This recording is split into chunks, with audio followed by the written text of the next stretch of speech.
Well, hey everybody, this is Queen Mab. This is vlog number 4 or 5. I'm not really sure. And I'm gonna go back and finish what I was talking about in my first vlog, which was Fringe Festival publicity and what an incredible enigma it is for me. So in the first episode, I was telling you that I bought this kind of ridiculous, terrifying, fancy sign in order to promote my show at Hollywood Fringe, and I put a QR code on it so people could scan it so that they could buy tickets. I'm gonna tell you right now, I'm still a little salty about the fact that at Hollywood Fringe, not every venue does box office for you. Every other Fringe festival I've ever done, the venues do box office. So that was kind of an adjustment, and it was a little hard on my neurodiverse brain to have to deal with tickets on top of all the other small alligators that one has to deal with when producing a solo show. But anyway, enough about that. Let me show you my sign. Oh, please let this work. Yes! Okay. So I'm going to do a verbal description for all the folks that are listening to this on Spotify, which is probably like nobody, but I'm still going to do it. So it says yes, no, maybe so at the top in big green letters, and it says consent. We all suck at it. And then there is an image of me in a yellow shirt shrugging, and I'm holding two little me's that don't have any legs, and one is green and is doing like yes, and then the other one is red and is like holding out my palm like no. And then there's a QR code, and then it has the show dates. Okay, so I got that sign done for me at Kinko's. And that was probably not the cheapest place to get it done, but the reason that I did it there is because I used to work there, so I understand their lingo and the way they think and how they do things, and I knew also that they would do a good job and get it done pretty quickly. But this is what I was worried about, okay? I would shell out the money for this sign, and then the festival would be over, and I would be stuck with the sign, and I would have nothing to do with it, okay? No purpose to use it for.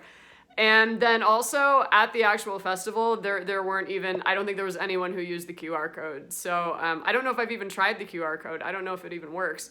So that's always the struggle for me when I'm doing publicity for a Fringe show is, you know, what's even gonna work? And I will let you in on a little secret. It's probably not that much of a secret because I talked about it once on Facebook. But when I did my very, very first ever Fringe show, it was called International Man of Mystery, and it was basically just a song cycle of me singing songs about a guy that I'm still not over while playing my vibraphone and playing my Pandero. I had it hooked up to a loop pedal, so I would loop the Pandero, and then I would play the vibraphone, and I would sing my little songs. And yeah, I have an amazing voice, so that was a really good show.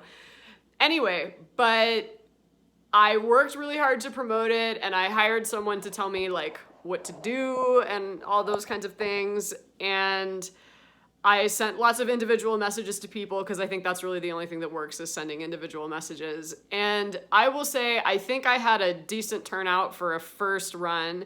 It helped that I was doing the Fringe Festival in my own city where I live. But I worked really hard, and I printed postcards, and I wore a costume every day, and I walked around, and I handed out postcards, and I went to other people's shows, and I promoted my show, and it was really, really intense. And I did 5 performances, and at the end, I kind of had like a mini breakdown. Because what you're trying to do in a Fringe festival is you're trying to get either a review or an award, right? And I did not get either one of those things, and it was just, I think I had this delusion that, oh my God, I'm going to do this show and it's going to be really good and I'm going to tour with it and then I won't have to teach middle school anymore, haha. And none of those things happened. So yeah, it was a little hard. I think my expectations were not the healthiest. So that's why with Hollywood Fringe, I've really been keeping my expectations super low. I know I'm an out-of-towner. I know that it's COVID. I know that my show was not well attended. I did get reviews, which I'm happy about. It's really nice when people come to see my show and say their opinion. Even if their opinion sucks, I'm still really glad that they took the time to write about my show.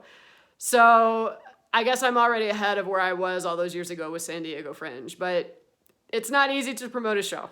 So I think that's all I have to say. Thanks for hanging out, and I'll show you my terrible sign one more time. Oh my God, 3 little me's, so scary. Thanks for tuning in. Bye.